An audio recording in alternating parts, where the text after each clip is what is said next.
Greetings internet, welcome back to my channel. I'm Jimbo of the YouTube channel JB Wonders, and in today's video we're on the Northumberland coast in the northeast of England. Join us. After 25 years of living in Thailand, I'm in the UK for a month, in the stunning northeast of England. Today we're on the coast, just to the right of that lighthouse down there. This one's St Mary's Lighthouse, but it is a tidal island and the tide is in, so I'll have to come back. By the way, last time I came here, there were a load of seals. This is last Christmas, look. Like I said, just there, or just to the right of that lighthouse, I'll tell you what, you find history and unexpected stories all along this coast, you really do. And today's video was not planned at all. It's a place that we like to go to anyway, but it's often overlooked. That's why we like it. It's quiet, but it has a very, very surprising past. As most of you know, I love off the beaten track places. So in today's video, we're here at the northeast Northumberland coast at a place in between Blythe and Whitley Bay. We'll get into a bit of history and geography first to let you know about the place a little bit. The word Seaton means settlement by the sea in Old English. Englishman's prerogative, isn't it, mate? Morning. At the start of the 12th century, 1100s, the land around here was bought from Tynemouth Priory by Hubert Delaval, as in the Delavals of Seaton Delaval Hall, and he was the nephew of Billy the Conqueror. This area was renowned for making salt in the salt pans and the surrounding area, and was known as Hartley pans. If you're making salt in huge quantities, it needs to be transported or exported, so it was taken to Blythe Harbour. However, by about 1550, a Delaval family member had the great idea of exporting it directly from the small natural harbour at the Sluice. In addition to salt, the harbour was also used to export coal and was subsequently named Hartley Haven. So the village was named as Hartley Haven for a while. My sister and her husband at the time once thought it might be a good idea to drive their, wasn't really a 4x4, but had chunky tyres, their SUV, wasn't even an SUV, it was a van, onto the beach back there. It was a Toyota Delica. Anyway, they got stuck, started giggling, erupted into howls of laughter, and ran away. Left the car there till the next day. Allegedly. Look, everything was going really well, but exports started to slow because the harbour was prone to silting, and this drastically limited the access for ships, especially for unloading.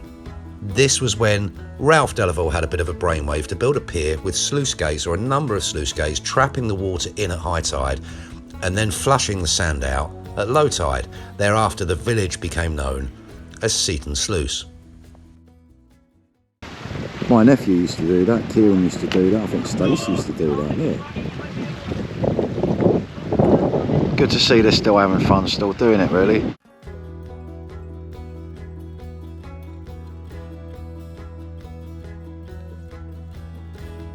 So Ralph also lined the stone pier with 6 cannons to deter pirates from approaching the harbour. Now, the harbour was really well used, but it was narrow and the angle of entry was tricky, so it was difficult to manoeuvre around even for experienced mariners. This is where another Delaval came in, John Hussey Delaval. He made further improvements to the harbour in the 1760s by blasting a channel straight through solid rock, straight out into the sea, and this became known as the Cut, although back then it was known as the Gut. 270 metres long, 9 metres wide and 16 metres deep. The Cut also had sluice gates at both ends, meaning the water could be trapped regardless of the tide, allowing ships to be unloaded and loaded at any time of the day. Right, let's have a look at this, right? No? Is this stupid? Yeah, I don't want to go down there, mate. It's a bit silly, isn't it?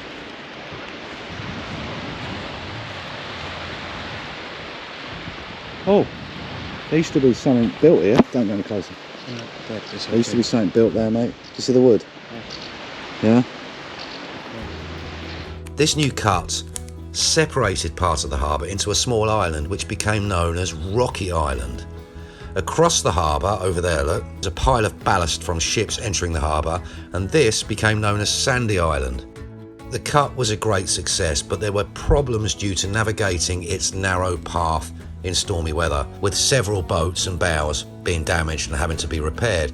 Now, the width of the cut didn't allow two ships to pass each other, so if a big ship couldn't leave due to high tide or due to low tide or the weather, then it would block the other ship in.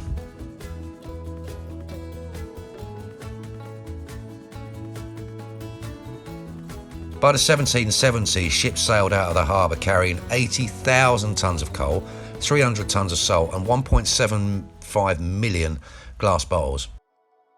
This is Rocky Island at Seaton Sluice, and I had no idea until today.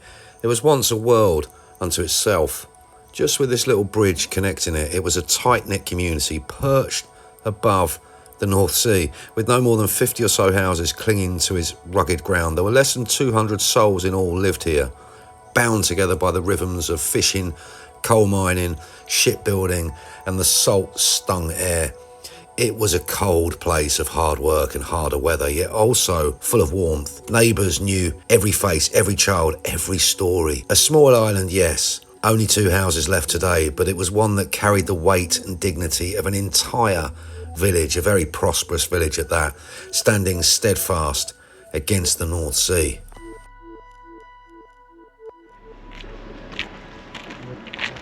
That's a proper view, son. Look at that. Absolutely beautiful. And that up there is Randall's Dune. One of the best dogs that ever lived. Think Turner and Hooch, but much cheekier and much more lovable.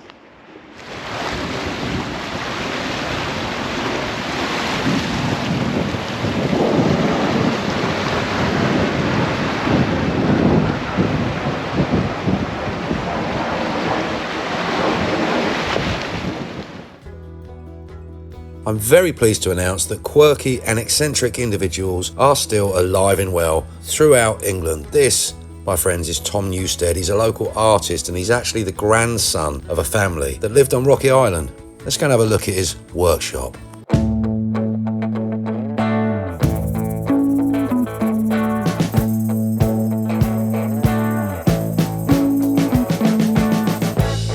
We've been living in sin so long, all the fields are gone.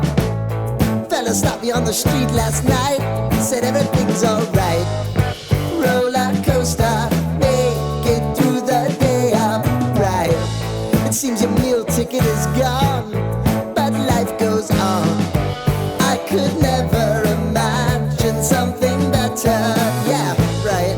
Now you're cooking on high heat in the middle of the street. Roller coaster, take me to a better time. Let's go. All sing your high line with the roller coaster of life. Yeah. It's time to all choose your timeline on the roller coaster of life. Oh, you seem to easily forget how to place your bet. When everyday life gets you down, you gotta steal the crown. Got to own it. Don't bitch and moan about it, please. God forbid you scrape your knees, and it's nothing to sneeze at. Oh, I've told you over and over again. You gotta get both hands around it and make your own plans. Roller coaster, it's taking over. It's about time.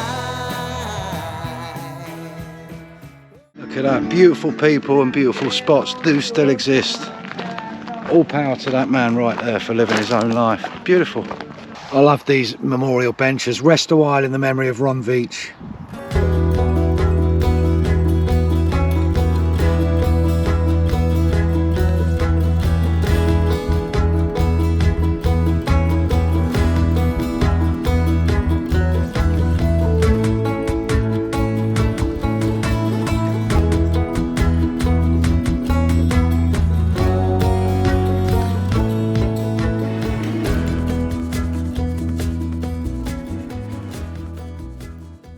Another Delaval, Thomas Delaval, he created the bottle works in 1763, and it occupied the land from the sluice up to the Delaval Arms.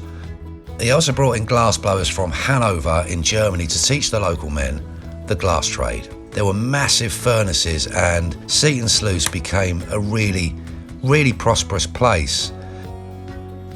Iron Bridge in Shropshire, built in 1779, is generally considered to be the birthplace of the Industrial Revolution. But surely the Royal Hartley Bottle Works must be considered a contender for that title. I mean, it was the first company city of its kind in England. It had a market square, it had shops, a church, brewery, granary, brickyard and a quarry.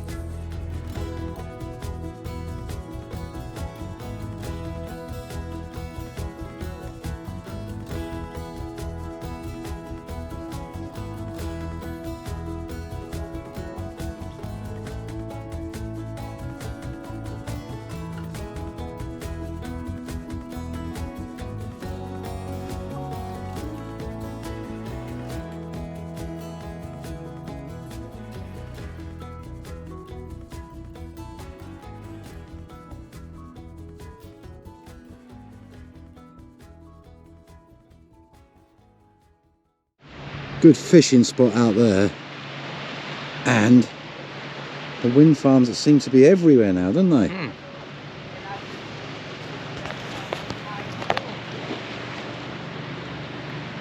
Throughout the centuries, life can be a bit like snakes and ladders, the rise and fall of many things. Seaton Sluice was absolutely booming at one point. It was a real big deal, probably the biggest deal on this whole Northumberland coast, and then came its downfall.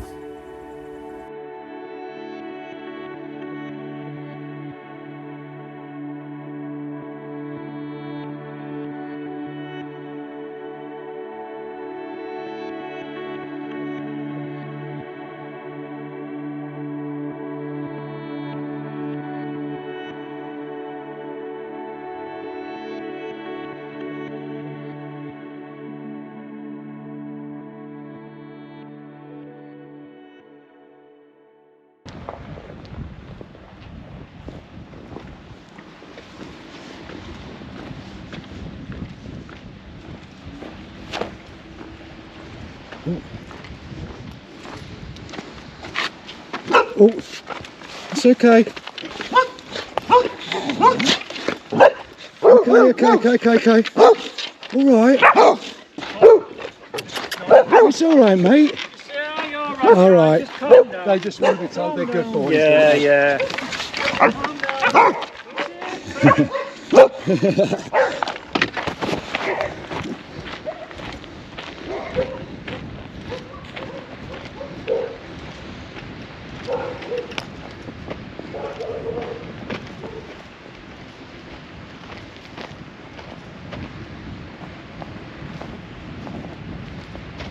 As you can see here on Rocky Island, the miners' cottages are gone, but the Watch House Museum's still here. There's a house, there's a museum. It was built in 1880 as a volunteer life-saving company. Life-saving boats, I think they started out in Tynemouth and then other people copied them. It was a great idea, and they saved many ships and shipwrecks or people from those wrecks on the coast between Whitley Bay and Blythe. It served as a lookout, a training base and a social venue for over 100 years actually.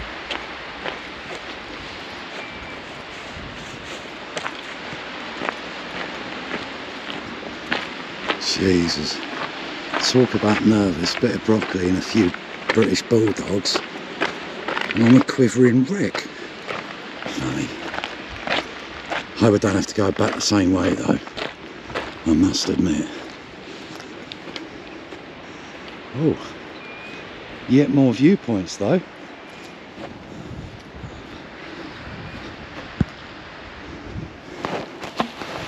Note to self, don't go that way again.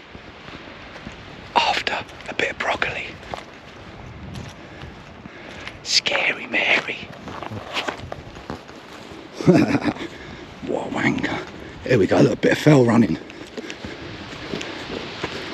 Bosh. Double bosh, isn't it? Mean Dog's that way, car that way. Oh, sun that way. I want to see it. I've come round the long way.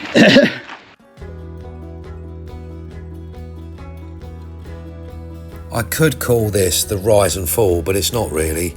Sure, the neighbouring Whitley Bay and Blythe have kind of stolen the thunder somewhat and a bit more well known, but I really like that. It means Seaton Sluice is quiet. It's the opposite of polishing a turd or putting lipstick on a pig. Strip everything away and cover it in salt or coal or chips, and this place is still an absolute beauty, a rugged, windswept, natural beauty with a wonderful beach, a few different pubs, a cracking fish and chip shop. And you know what, if you've got kids, you can come here and there's not a beach shop or any kind of shop in sight of the beach.